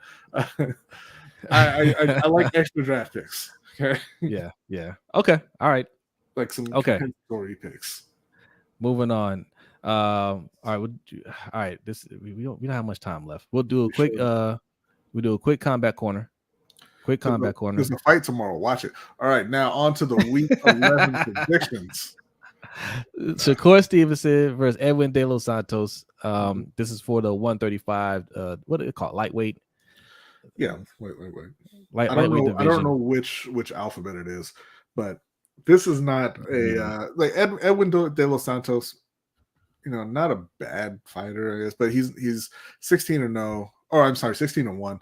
Not particularly experienced. That hasn't really been in there in any big fights. He was very recently fighting 8-rounders. This is his first 12-round fight. Shakur Stevenson, if you watched, is on our top 10 pound for pound in the world. So this should be easy work for Shakur on Thursday night. Yeah. I'm trying to see what they're fighting for here. I don't know. So there's you got the WBC, WBO, IBF. What belt am I missing? There's like 4 main belts, right? Yeah. WBA, WBC, WBO, IBF. Yeah. They're fighting for one of those. So they used to be held by Devin Haney. Devin Haney moved up a weight class, so he had to vacate at least one of those belts. So that's what they're fighting for right now. I encourage people to watch it if you're off work in time. This is the problem that I have with this WBC. Yeah. The problem I have with this is that the fight starts at what, 5? Is the card starting at 5 or is the main event starting around 5? I don't know. I don't have the time to. It's too early. It's around 5 o'clock when the card starts. So I guess by the time they get out there and fight, you'll be home. But the problem is if it starts at 5, if the card starts at 5, the fight will be starting around 7:30. You'll be getting ready to watch football, right? If the main event starts at 5, you may not be off work yet, or you be sitting in traffic. Poorly scheduled. I know they try to line it up with whatever race that they have, some NASCAR race that they have. Yeah, but that's on the weekend. They're just kind of making a whole week out of it. Yeah, I don't like it, and I just I have a problem with the way Bob Arum promotes black fighters in particular over there on Top Rank. This is terrible. Shakur Stevenson is probably your best fighter, and you have him fighting on a Thursday night or Thursday afternoon. It's not even night. No. So it's not too early. Looks like 8:30 is when the event begins. But that's a problem too, because that's the Ravens. Then it's super late. Ravens and Bengals is probably the best Thursday night game this season, right? Mm-hmm. People are going to be watching. That's the one that people are going to want to watch. I'm saying like the main event will be over. Or the main event will be starting around the time the game is over. But then people are going to be going to bed. People are going to watch this fight. Is the point? Which is a shame because Shakur Stevenson is a great young fighter. They have a really nice co-main as well with Emmanuel Navarrete and Robson Consacao. If you are up and maybe the game's a blowout or something like that, go ahead and flip over to ESPN Plus and check it out. Stevenson. I'm sorry, DBC. I said NASCAR. It's F1 racing. My bad. Yeah. My bad. It's F1. Yeah, but otherwise, check it out. you'll be able to watch it afterwards anyway on ESPN Plus. So you should definitely check it out at some point this week or this weekend. If you're a casual fan, you don't watch a little bit of boxing, you watch the big names. Highly encouraged to watch Shakur Stevenson. He's going to be a big name. Very skilled fighter, very good, entertaining. He'll put on a show. I don't think he'll disappoint. Yeah. All right, so we got to move on to the Week 11 picks here. Let's do it. Because it's getting dangerously close to the magic number. It is. Let's go. Let's pick this up. All right, guys and gals, rapid fire. All right. If you want to follow along, you want to get your picks in, type fast. All right, here we go. Let's go. At Baltimore Thursday. You can't start until I say let's go. Let's go. Cincinnati at Baltimore Thursday night. In Baltimore, I'm taking the Ravens despite every instinct not to. I'm going to take Baltimore in a low scoring affair. I'm going to say 20-17. Yeah, only because it's a division game, and there's a little bit more sense of urgency because we just lost, and we don't really take the Bengals lightly. I'm going to say Baltimore. I see Hendo's score 28-24. I'm going to say 23-17. Next up, Pittsburgh at Cleveland. Listen, I don't know what kind of witchcraft Mike Tomlin has been running over there. I don't know who he sold his soul to, but it ends this week. Cleveland wins this one, and I think they win. Well, see, Deshaun Watson's out now. I got to pick Pittsburgh now. I got to go Pittsburgh now. Listen, even with Deshaun Watson, I was picking Pittsburgh. Pittsburgh, they're going to what, have 7 wins? Yeah. Without Deshaun Watson, and update this on our show, Shug, because Watson was just ruled out. Without Deshaun Watson, I'm taking Pittsburgh. I'm going to take Pittsburgh in another fairly low scoring game. I think that they get at least one defensive touchdown, and I'm going to say they win 17-9. Oh, we don't have to do scores for Pittsburgh. I realized that a little too late, and I was already in it. Yeah. So I'm not gonna dignify this. But I'm updating that for Shug. We talked Steelers on the show. Okay. So you picked Pittsburgh as well? Yes. Next up, Chicago and Detroit. Taking Detroit all day, even though Justin Fields is back. Yep, Detroit. The Chargers at Green Bay. Screw Jordan Love. Taking the Chargers. Yep, got the Chargers. Vegas at Miami. I mean, I don't, there's a little bit of intrigue here because of Antonio Pierce, but I'm taking Miami in this one. Yeah, got Miami. The Giants at Washington. No O-line. Tommy DeVito. No wide receivers. I mean, hurt on defense. I'm taking Washington on a game-winning field goal as time expires. I got Washington winning big, man. I think they blow them out. Dallas at Carolina. I'm going to take Dallas. What's the score? All right. Score, I'm going to say 38-10. I'm gonna go with that. I don't even want to think about how many touchdowns they're going to put up. I'll go with that. Tennessee at Jacksonville. I'm not overly impressed with Jacksonville. They got absolutely destroyed by San Francisco, but it's Tennessee, so I'm gonna take the Jaguars. Yeah, Jacksonville. Arizona at Houston. This is an interesting one because Arizona being idiots and playing Kyler Murray, trying to get out of the number 1 pick for whatever reason. But I think CJ Stroud keeps it rolling and Houston wins. Yep, Houston wins it. Tampa Bay at San Francisco. San Francisco, no explanation required. Yeah, San Francisco. The New York Jets at the stunningly average Buffalo Bills. I think that if they beat Buffalo, they're going to jump over them in the standings, but it's not going to happen because Zach Wilson. I got to think about this, man. It's not as obvious anymore. New No, it's got to be Buffalo. If they lose this one, they're pretty much out. Yeah. Some fans think that they're out already. They're not. You guys aren't out yet. They probably are. Seattle at the Rams. Like I said yesterday, a very unenthusiastic vote for Seattle here. Yeah, I got Seattle. Minnesota at Denver. Loving the Josh Dobbs story, but it doesn't. I don't want to say it doesn't continue. It hits a road bump. Denver gets the win at home. Nope, I got Minnesota. Good times keep rolling. And I'm gonna take it a step further, man. Josh Dobbs is going to get himself a contract in the offseason. Not in Minnesota. Maybe. But, nah, they're married to Kirk. Last game, Monday night, Philadelphia at Kansas City, the game of the week. Yes. That man, they did a pretty good job on the Thursday and the Monday, not so great on the Sunday night. But Philly at Kansas City. Philly seems to be kind of rounding into form. Kansas City's getting it done. They don't look as dominant as they've been the past several years. I think that Philly gets the win on the road under the lights. Oh, yeah. On the road. I'll go with Kansas City because it's on the road. Okay. That is it. And that is it. So how's it an upset? Which one? The Kansas City and Philly one? I'm not even sure who's favored. But nobody said that was an upset. Oh, NT Sports said Philly upset. Yeah, I mean, it would be an upset depending on who's favored, Jeremy. That's what an upset is. Yeah.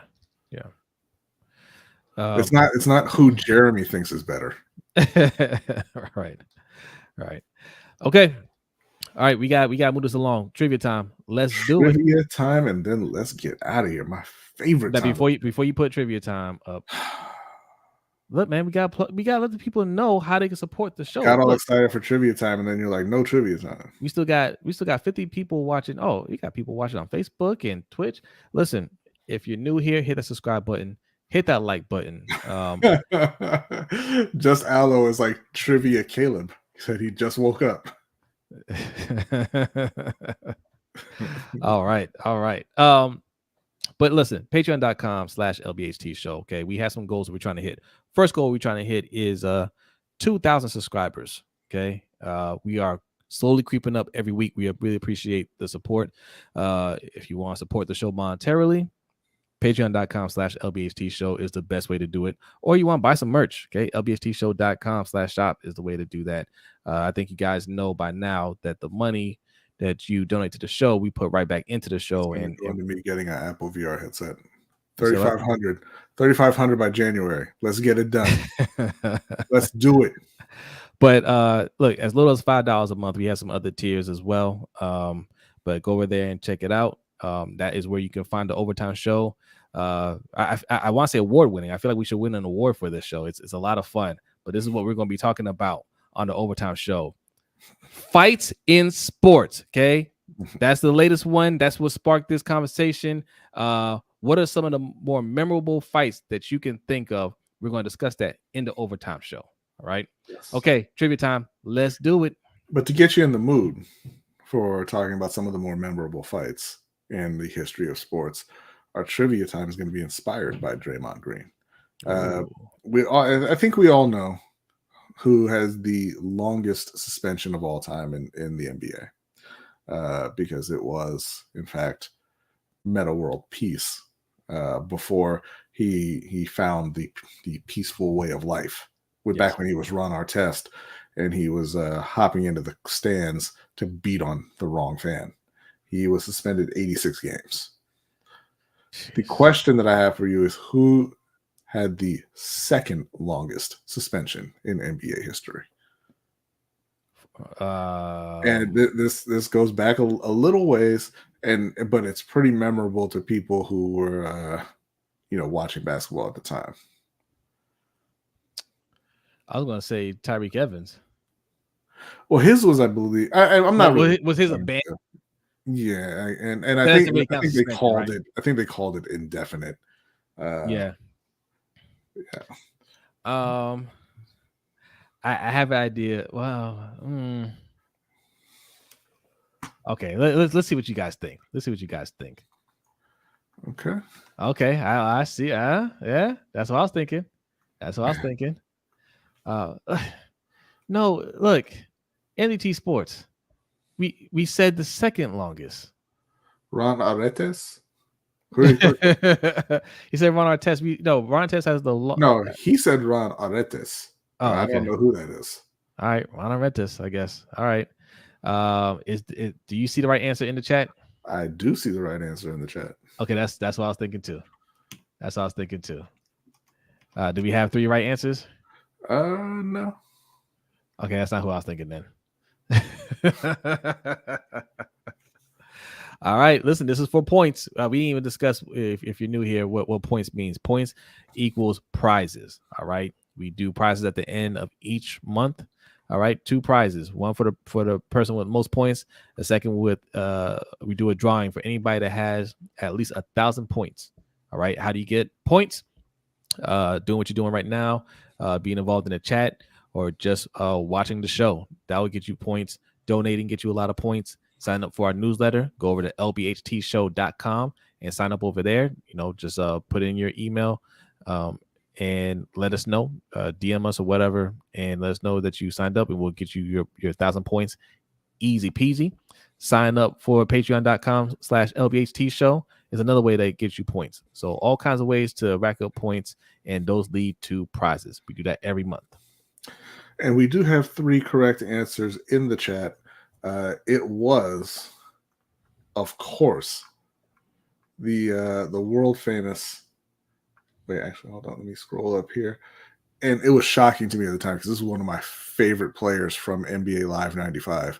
I had actually not heard of him until I played NBA Live 95, but he was unstoppable. Latrell Sprewell. Oh, that is what I was thinking. After initially receiving a 10-game suspension for an altercation with head coach P.J. Carlesimo on December 1st, 1997, the Golden State Warriors voided the remainder of Sprewell's contract and suspended him for a year. Following an appeal, Sprewell had the voiding overturned and the suspension reduced to 68 games, which was the remainder of the season. Now, that's pretty watered down, language that they used there, right? Pretty passive language in that summary. If you're wondering what a quote altercation with head coach PJ Carlesimo meant, and on December 4th, 1997, the NBA suspends Latrell Sprewell, 3-time All-Star point guard for the Golden State Warriors, for 1 year after he attacked Warriors coach PJ Carlesimo. During practice on December 1st, Sprewell had a verbal confrontation with Carlesimo when the coach told him to, quote, put a little mustard on a pass. When Carlesimo approached him, Sprewell grabbed the other man around the neck and began choking him until he was pulled away by several other players and team officials. Told to leave practice, Sprewell returned within 20 minutes and threw a punch at Carlesimo before he was again pulled away. Now, that is what happened in terms of Sprewell choking his coach, but we do not believe for a single second that put some mustard on it is what set him off. We've heard some other stories about what PJ may have said to young Latrell. I got it on good authority. It goes back from his time at Seton Hall that he used to say some pretty vile things to players. Okay. Things he has no business saying. And I have no doubt that's what happened here. Players don't go off like that for comments like, hey, put a little mustard on it. Put a little mustard on that pass. I'm going to choke you now. And then I'm going to come back 20 minutes later and punch you. Right. Because put a little mustard on it. Yeah. No. Sorry. Nope. Not buying it. Okay. Listen, you want to talk about some more beefs, some more fights? Go to patreon.com/LBHTShow because we're going to be discussing that in the overtime show. This one, I can't wait for. Look at the teeth. Look at that. That man said, you want some of this? Gobert's like, I don't even know you, bro. All right. It's time to get out of here. It's time to get out of here. Thank you guys, everybody. Thank you very much for hanging out with us for almost 2 hours. But you guys know it's hashtag no 2 hours over here. We would never give you a full 2 hours. Congrats to D Weezy, Bazel, and Just Allo for getting that correct. Salute. All right. Yes, we're gonna be talking fights, not just in NBA, all sports. Okay. That's gonna be a lot of fun. We'll might have even an extended talk about the NFL because other things going on and some things I want to get off my chest. So we'll see if we have enough time to discuss it. All right. But B, are you ready? I am ready. He is ready. Listen, big game tomorrow night. Gotta get this win. All right. No more messing around. Hold John Harbaugh and EDC accountable. All right. We're going to discuss more of this in the future. Make sure you guys are subscribed. Hit that like button. Hit the notification bell so you don't miss any future videos that may or may not pop up. Okay. And we are out of here. Have a great night. Peace.